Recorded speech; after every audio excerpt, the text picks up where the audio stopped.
मैं सभी प्रेस के साथियों का धन्यवाद देता हूं। उपस्थित जितने भी हमारे प्रेस के साथी हैं, मैं उन सबका धन्यवाद देता हूं।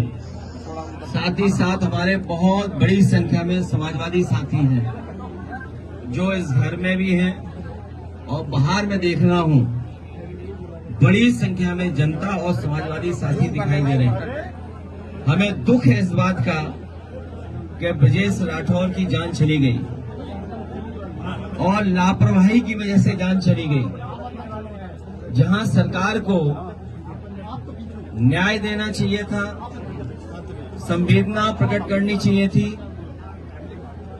और दया का भाव रख करके न्याय देने की बात करनी चाहिए थी, और जो दोषी और लापरवाही जिन्होंने की उनके खिलाफ कार्रवाई होती तो परिवार के लोग संतुष्ट होते। लेकिन जहां न्याय की बात होनी चाहिए थी वहां सरकार ने अन्याय किया है और कोई परवाह नहीं की। ब्रजेश राठौर के पिता बुजुर्ग हैं, भाई कमजोर दिखाई दे रहा है, जो पत्नी है वो गर्भवती है, मां भी इस हाल में नहीं और परिवार के इस हाल में नहीं है कि पुलिस का मुकाबला कर पाते। जो दुखी होता है, जो संकट में होता है, जो परेशानी में होता है, उसे कई बार दुख में दिखाई नहीं देता उसे क्या निर्णय क्या फैसला ले। इसलिए हमारी मांग है कि जिस लापरवाही की वजह से जान गई है उनके ऊपर कड़ी से कड़ी कार्रवाई हो, दोषी अधिकारियों के खिलाफ कार्रवाई हो, इस परिवार के ऊपर जो झूठे मुकदमे लगे हैं वो वापस हों।